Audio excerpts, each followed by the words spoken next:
우리 시간 함께 사도신경으로 우리의 신앙을 고백하겠습니다. 나는 전능하신 아버지 하나님, 천지의 창조주를 믿습니다. 나는 그의 유일하신 아들, 우리 주 예수 그리스도를 믿습니다. 그는 성령으로 잉태되어 동정녀 마리아에게서 나시고 본디오 빌라도에게 고난을 받아 십자가에 못 박혀 죽으시고 장사된 지 사흘 만에 죽은 자 가운데서 다시 살아나셨으며 하늘에 오르시어 전능하신 아버지 하나님 우편에 앉아 계시다가 거기로부터 살아있는 자와 죽은 자를 심판하러 오십니다. 나는 성령을 믿으며 거룩한 공교회와 성도의 교제와 죄를 용서받는 것과 몸의 부활과 영생을 믿습니다. 아멘. 찬송가 94장 찬송하겠습니다. 찬송가 94장입니다. 주 예수보다 더 귀한 것은 없네.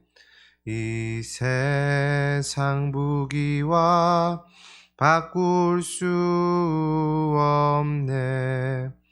영 죽은 내 대신 돌아가신 그 놀라운 사랑 잊지 못해. 세상 즐거움 다 버리고 세상 자랑 다 버렸네. 주 예수보다 더 귀한 것은 없네. 예수 밖에는 없네. 주 예수보다 더 귀한 것은 없네. 이 세상 명예와 바꿀 수 없네.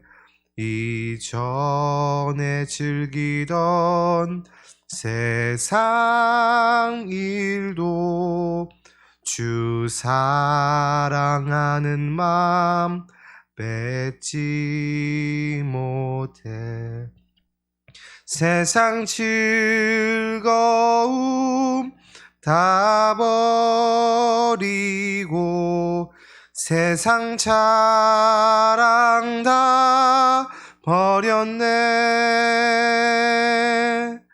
주 예수보다 더 귀한 것은 없네. 예수 밖에는 없네. 주 예수보다 더 귀한 것은 없네. 이 세상 행복과 바꿀 수 없네. 유혹과 핍박이 몰려와도 주 섬기는 내 맘 변치 않아. 세상 즐거움 다 버리고 세상 자랑 다 버렸네. 주 예수보다 더 귀한 것은 없네. 예수 밖에는 없네. 아멘. 오늘 우리에게 주신 하나님의 말씀을 함께 읽겠습니다. 우리 마태복음 20장 17절에서부터 34절까지입니다.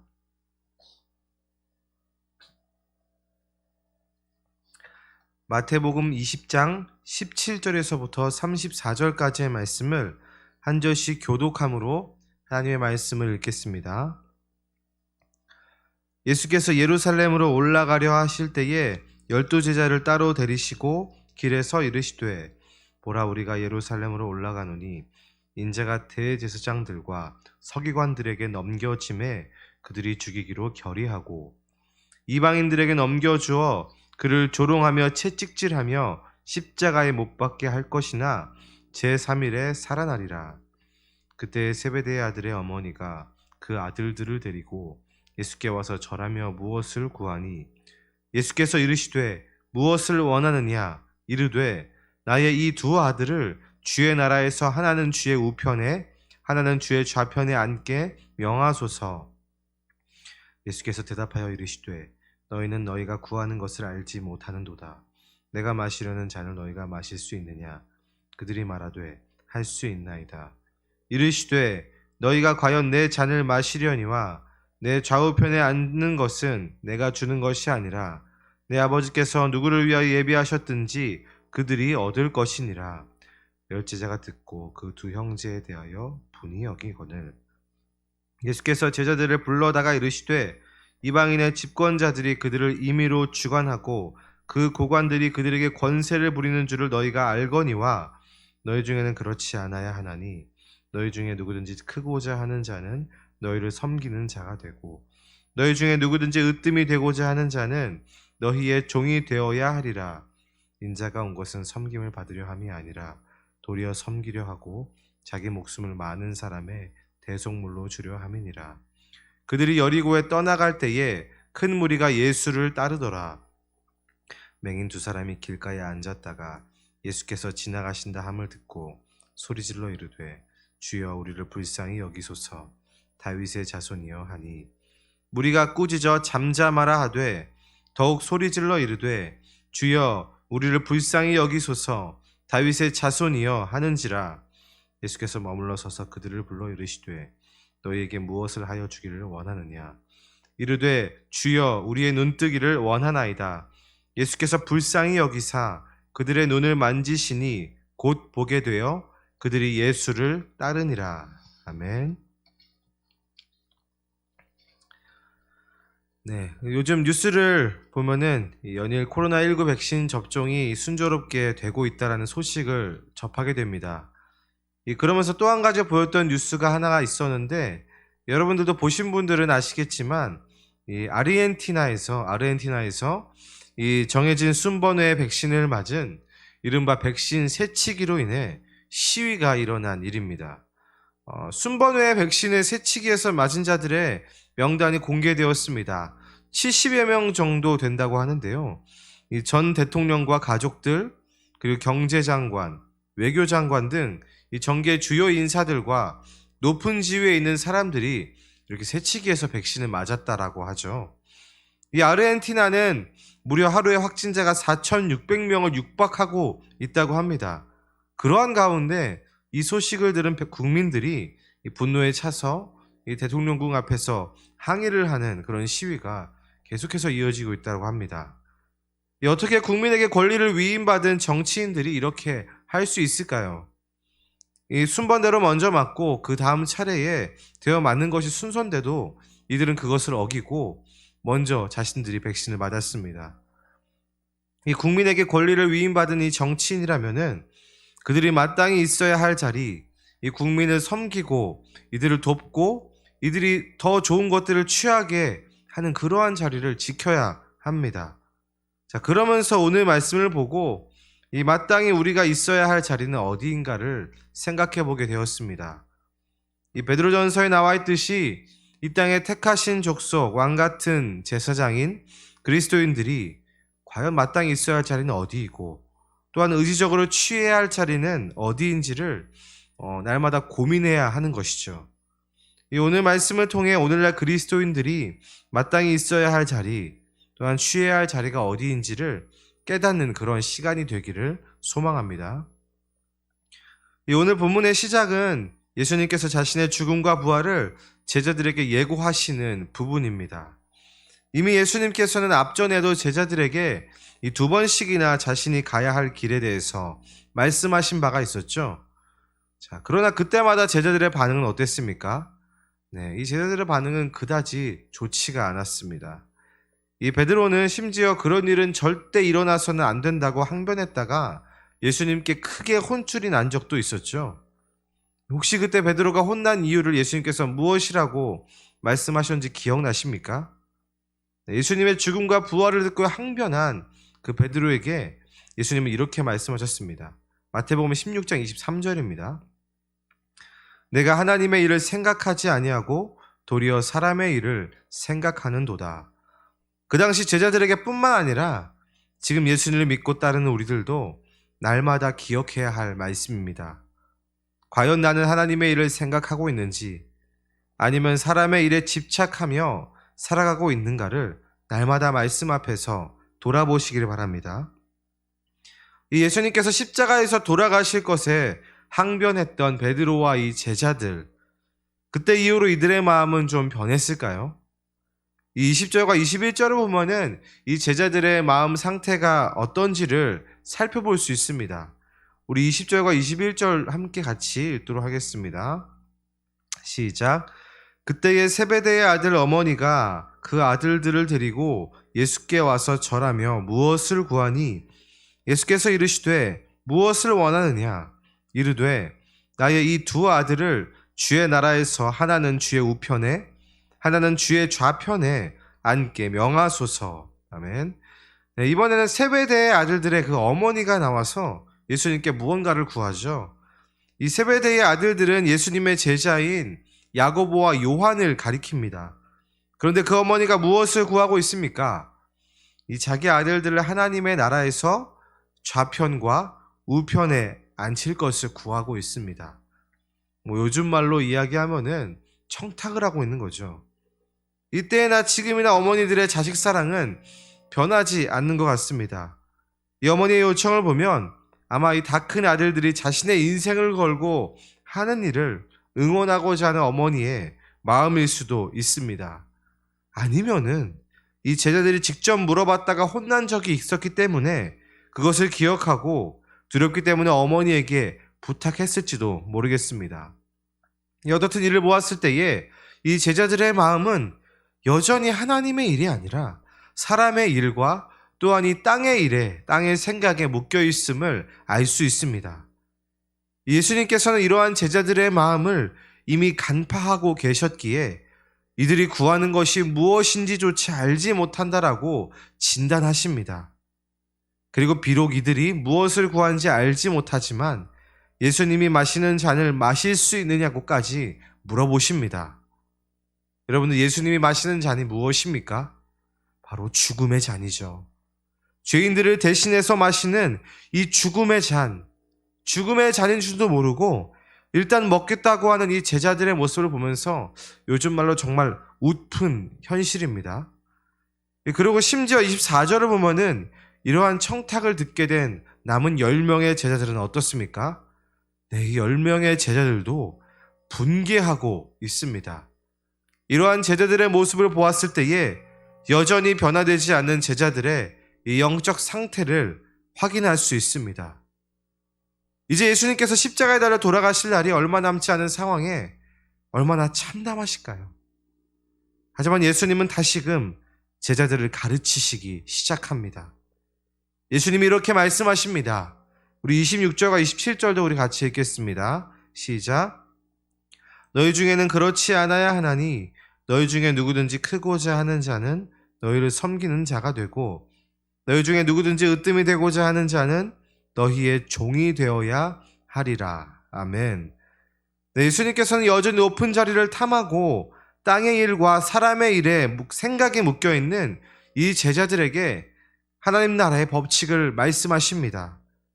누구든지 크고자 하는 자는 너희를 섬기는 자가 되고 너희 중에 누구든지 으뜸이 되고자 하는 자는 너희의 종이 되어야 하리라. 아멘. 이것이야말로 하나님 나라의 법칙입니다. 하나님 나라에서 가장 큰 자는 가장 낮은 곳에서 모두를 섬기는 그러한 자입니다. 여러분들 정말 그렇습니까? 정말 이 말씀에 동의하십니까? 또한 이 말씀대로 살고자 하십니까? 이 말씀은 지금 우리가 무슨 생각을 하며 사는지 또한 어디에 가치를 두고 있는지를 드러내주는 거울과 같은 역할을 해주고 있습니다. 실은 우리가 사는 세상은 정확히 이와는 반대되는 구조를 가지고 있죠.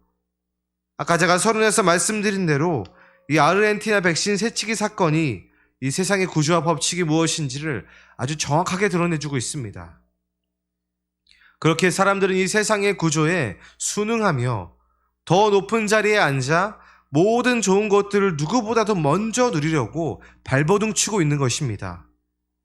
이 세상은 낮은 자리에 있을수록 더 많은 불이익과 손해를 보기 때문에 더 높은 곳으로 올라가라고 우리를 부추깁니다. 그런 세상 가운데 예수님의 말씀은 그야말로 파격 그 자체이죠. 하나님 나라에서 가장 큰 자가 누구입니까? 낮은 자리 중에서도 아주 가장 낮은 자가 으뜸으로 쳐주는 가장 높은 자로 여겨지는 나라가 바로 하나님의 나라입니다. 또한 여러분들, 하나님 나라의 백성은 누구입니까? 바로 이 하나님 나라의 법칙대로 이 땅을 살아가는 사람들입니다. 여러분, 우리는 정말 하나님 나라의 백성입니까? 우리가 그토록 부르짖는 하나님의 나라, 우리가 그림 그리고 있는 하나님의 나라는 예수님이 말씀하시는 것과 얼마나 같고 또한 얼마나 차이를 보이고 있습니까? 예수님께서는 말뿐이 아니라 직접 삶으로 하나님 나라의 으뜸이 되는 섬김이 무엇인지를 우리에게 보여주셨습니다. 예수님께서는 우리를 위해 자기 목숨을 버리셨죠. 쉽게 말하면 왕이 그 나라의 가장 흉악범 중에 흉악범을 용서해 주기 위해 그 죄값을 대신 받고 사형을 당한 것이나 마찬가지입니다. 예수님은 자신의 삶으로 제자들이 아직도 보지 못하는 하나님의 나라가 무엇인지를 보여주신 것이죠. 뒤이어 나오는 맹인 두 사람은 마치 세베대의 두 아들들의 영적 상태를 적나라하게 보여주고 있는 것 같습니다. 보고 있지 못하는 맹인과 같은 상태가 이 제자들의 상태, 사람의 일을 생각하고 사람의 일만을 보고 있는 이 제자들의 영적인 상태가 마치 맹인과 같다라고 보여주고 있는 것 같습니다. 하지만 예수님께서는 이 두 맹인 또한 불쌍히 여기며 그들의 눈을 고치십니다. 그리고 아직도 하나님 나라의 비밀을 보지 못하는 이 제자들 또한 역시 불쌍하게 여기시며 이들에게 말씀하시고 계신 것이죠. 이 말씀을 정리하겠습니다. 여러분들, 우리는 모두 하나님 나라의 백성입니다. 그렇다면 우리는 날마다 예수님을 믿고 하나님 나라의 백성이 되었다는 것이 우리의 삶에서 어떠한 의미인지를 날마다 돌아보아야 할 것입니다. 먼저 우리의 기도를 돌아봅시다. 날마다 새벽마다 하는 우리의 기도를 볼 때에 혹시 세베대의 아들들의 어머니의 기도와 닮아 있지는 않습니까? 여러분, 기도는 청탁과는 엄연히 다른 것임을 기억하시길 바랍니다. 이 청탁이란 무언가 대가를 주고 원하는 것을 받는 그러한 행위이죠. 우리의 신앙생활과 기도, 종교 생활에 쏟는 시간들이 청탁의 대가가 될 수 없습니다. 왜냐하면은 우리의 삶 자체가 예수님께 거저받은 은혜이기 때문입니다. 은혜로 거저받은 삶을 가지고 하나님께 청탁할 수는 없는 일입니다. 그렇게 섬기는 자, 종이 되어야 한다는 예수님의 말씀은 어찌 보면 구원받은 성도로서 당연한 말씀이죠. 그래서 우리의 기도의 시작은 우리 자신의 욕심과 우리가 지금 가장 이루어지고자 하는 우리의 그림들을 먼저 내려놓고 엎드리는 것이 우선이 되어야 합니다.